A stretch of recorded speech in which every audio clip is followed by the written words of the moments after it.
എല്ലാവർക്കും പുതിയൊരു വീഡിയോയിലേക്ക് സ്വാഗതം.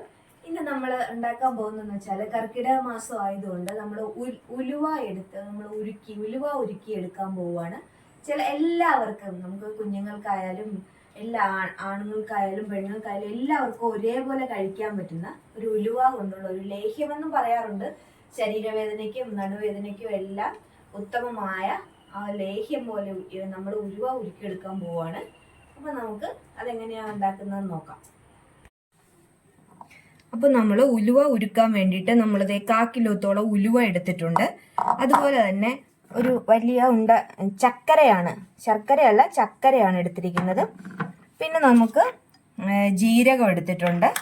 അതുപോലെ തന്നെ എള്ളും പിന്നെ കരിഞ്ജീരകവും കൂടിയാണ്. എള്ളും കരിഞ്ജീരകവും എടുത്തിട്ടുണ്ട്. പിന്നെ ഒരു മുറി തേങ്ങ പിഴിഞ്ഞ് പാലെടുത്തിട്ടുണ്ട്. പിന്നെ കുറച്ച് അരിയും കൂടി എടുത്തിട്ടുണ്ട്. ഇത്രയാണ് നമുക്ക് വേണ്ട ഇത്. നമുക്ക് ആദ്യം തന്നെ ഈ ഉലുവയും ഇതുമെല്ലാം നമ്മൾ കഴുകി ഉണക്കിയതാണ്. ഇത് നമുക്ക് ആദ്യം തന്നെ വറുത്തെടുക്കാം.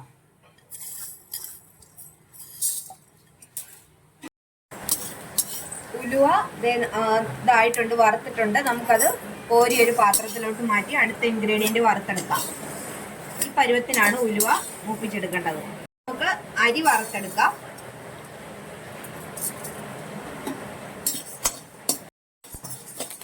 അരിയും ഒപ്പതേ ആയിട്ടുണ്ട്. അരി വറുത്ത മൂപ്പായിട്ടുണ്ട്. നമുക്ക് അതും കൂടി കോരി ഒരു പാത്രത്തിലോട്ട് മാറ്റാം. അടുത്തത് നമുക്ക് എള്ളും കരിഞ്ജീരകവും കൂടി ഒന്ന് വറുത്തെടുക്കാം. ഇതിന്റെ കൂട്ടത്തിൽ ഇനി നമുക്ക് ജീരകം കൂടി ഇട്ട് വറുക്കാം.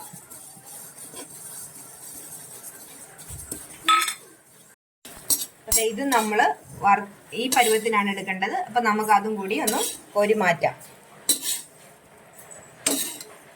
നമുക്കിതെല്ലാം കൂടി ഒന്ന് പൊടിച്ചെടുക്കാം. ഇപ്പൊ നമ്മൾ മിക്സിയിലാണ്, ഉരലിലിട്ട് ഇടിച്ചെടുക്കുവാണ് പണ്ടുള്ളവർ ചെയ്തത്. ഉരലുണ്ട്, പക്ഷെ നമ്മൾ ഇടിച്ചെടുക്കുന്നില്ല. മിക്സിയിലിട്ട് നമ്മൾ പൊടിക്കാൻ പോവുകയാണ് ഇതെല്ലാം കൂടി. ഇത് പണ്ട് കാലത്ത് ഇത് ഉരലിലിട്ട് ചെയ്തോണ്ടിരിക്കുമ്പോ ഈ തേങ്ങ ഒന്നും ഇതുപോലെ പാലിൽ പിഴിയത്തില്ല, നേരിട്ട് തേങ്ങ ചേർക്കുവാണ് ചെയ്യുന്നത്. നമ്മൾ അതിന് പകരമായിട്ട് പാല് പിഴിഞ്ഞാണ് ചെയ്യുന്നത്. നമ്മൾ എല്ലാം കൂടി ഇതുപോലെ പൊടിച്ചെടുത്തിട്ടുണ്ട്. ഇനി നമുക്ക് വിരകിയെടുക്കാം, ലേഹ്യം പോലെ. അപ്പൊ നമ്മൾ എടുത്തു വെച്ചിരിക്കുന്ന ഇത് 2ാം പാലാണ്. 1ാം പാല് മാറ്റി വെച്ചിട്ടുണ്ട്. 2ാം പാല് ഒഴിക്കുവാണ് നമ്മള്.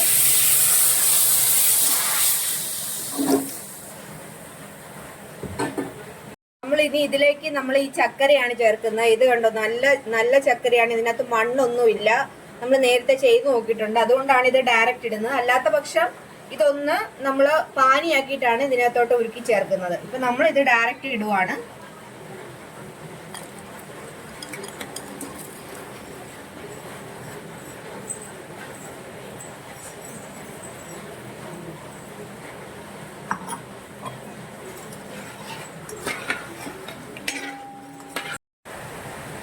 ഇനി നമുക്ക് ഇതിലേക്ക് നമ്മുടെ ശർക്കര നന്നായിട്ട് തിളച്ചിട്ടുണ്ട്. ഇതിലേക്ക് നമുക്ക് ഈ പൊടി കൂടി, നമ്മൾ പൊടിച്ചെടുത്ത പൊടി കൂടി ചേർത്ത് ഇളക്കാം.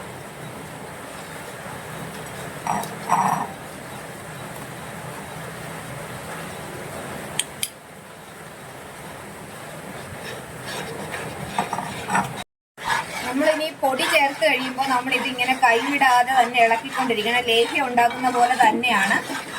അത് നമ്മൾ ഇളക്കാതിരുന്ന് കഴിഞ്ഞാൽ ഇത് അടിക്ക് പിടിച്ചു കഴിഞ്ഞാൽ ഒരു കരുവ് ചുവ ഉണ്ടാവും. അങ്ങനെ ഉണ്ടാവാതിരിക്കാനായിട്ട് ഇത് നന്നായിട്ട് നമ്മൾ കൈവിടാതെ തന്നെ ഇളക്കി യോജിപ്പിച്ചുകൊണ്ടിരിക്കണം ഇതെല്ലാം. അത് കഴിഞ്ഞ് നമ്മൾ ഇതിലേക്ക് 1ാം പാലും കൂടി ചേർത്ത് വിരകി എടുത്ത് കഴിയുമ്പോഴേക്കും നമ്മുടെ ലേഹ്യം റെഡിയാവും. ഇത്തിരി നേരത്തെ മെനക്കേടുണ്ട്, എങ്കിലും ഇത് ഇപ്പം ഈ കർക്കിടകം അല്ലെങ്കിൽ പ്രസവിച്ച് കിടക്കുന്ന സ്ത്രീകൾക്കാണ് ഇത് ഏറ്റവും കൂടുതൽ നമ്മൾ കൊടുക്കുന്നത്. കയ്പൊക്കെ ഉണ്ട്. അന്നേരം നമ്മളിപ്പോ തേങ്ങാപ്പാൽ ചേർക്കുന്നത് കൊണ്ട് അധികം കഴിക്കത്തില്ല. കുറച്ച് കയ്പ് കുറയാൻ വേണ്ടിയിട്ടാണ് ഇപ്പൊ ഇതുപോലെ തേങ്ങാപ്പാലിൽ ഇതുപോലെ വിരകി എടുക്കുന്നത്. ഉരലിട്ട് പണ്ട് കാലത്ത് ഇടിച്ചെടുക്കുന്നതിന് ഭയങ്കര കയ്പാണ്. ഈ ഉലുവയുടെ കയ്പ് ഇങ്ങനെ മുന്നിട്ട് നിൽക്കും. നമ്മൾ തേങ്ങാപ്പാൽ എത്രത്തോളം കൂടുതൽ ചേർക്കുന്നോ അത്രത്തോളം നല്ലതാണ്. ഇനി നമുക്ക് ഇതിലേക്ക് നമ്മുടെ തേങ്ങാപ്പാൽ 1ാം പാലും കൂടി ചേർത്ത് നന്നായിട്ട് ഇളക്കണം. കൈവിടാതെ ഇളക്കിക്കൊണ്ടിരിക്കണം.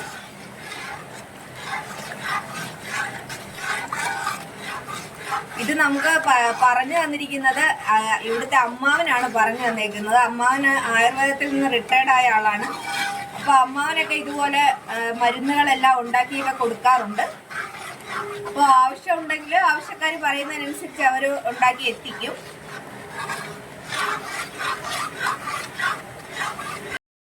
അപ്പൊ ഇതുപോലെ ഉലുവ ലേഹ്യമൊക്കെ ഉണ്ടാക്കി എടുക്കാനായിട്ട് സമയമില്ലാത്തവരാണെങ്കിൽ കമന്റ് ബോക്സിൽ വേണ്ടവരൊന്ന് കമന്റ് ചെയ്ത് കഴിഞ്ഞാൽ നമ്മൾ അതിനുള്ള എത്തിച്ചു തരാനുള്ള നടപടി സ്വീകരിക്കുന്നതാണ്.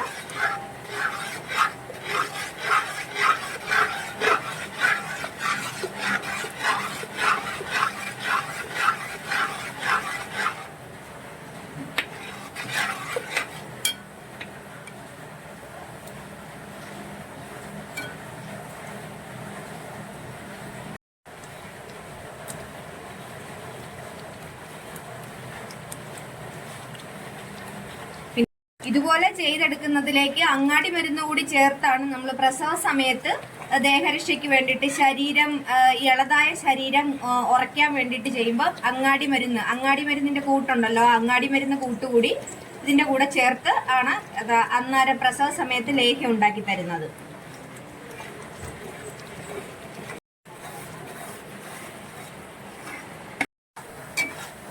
നമ്മുടെ ഉലുവ ഉരുക്കിയതായിട്ടുണ്ട്. ഇനി നമുക്ക് തീ ഓഫ് ചെയ്യാം. ഈ പരുവത്തിന് കണ്ട ഇതുപോലെ ഇങ്ങനെ വിട്ട് വരുന്ന പരുവത്തിന് നമ്മൾ നിർത്തണം. തീ ഓഫ് ചെയ്തിട്ട് ഇനി നമ്മൾ ഇതിന്റെ ചൂടൊന്ന് ആറിക്കഴിഞ്ഞിട്ടാണ് ഈ ലേഹ്യം പോലെ ഉണ്ടാക്കി എടുക്കുമ്പോഴേക്കും നമ്മൾ നെയ്യ് ചേർക്കുന്നത്. അപ്പൊ നമുക്ക് ഇത് തീ നിർത്തി ഇതൊന്ന് ചൂടാറിക്കഴിഞ്ഞ് നെയ്യ് കൂടി ചേർത്ത് എടുത്തു കഴിഞ്ഞാൽ നമ്മുടെ ഉലുവ ഉരുക്കിയത് റെഡി ആയിട്ടുണ്ട്. ശരീരരക്ഷയ്ക്കെല്ലാം ഇത് നല്ലതാണ്. അപ്പൊ എല്ലാവരും പറ്റുന്നവരെല്ലാം ഇതുപോലെ ഒന്ന് ചെയ്ത് നോക്കുക. ഇനി നമുക്ക് ഇതിലേക്ക് നെയ്യ് കൂടി ഒഴിച്ചു കൊടുക്കാം. നെയ്യ് കൂടി ഒഴിച്ച് യോജിപ്പിച്ചതിന് ശേഷം നമുക്കിതൊരു ടിന്നിലിട്ട് അടച്ചു വെക്കാവുന്നതാണ്. നെയ്യ് നമ്മൾ ഇറക്കിയതിന് ശേഷം മാത്രമേ ഇത് യോജിപ്പിക്കാവുള്ളൂ. ഇവിടെ നമ്മുടെ ഉലുവ ലേഹ്യം പോലെ നമ്മൾ ഉലുവ വിരകിയത് റെഡി ആയിട്ടുണ്ട്.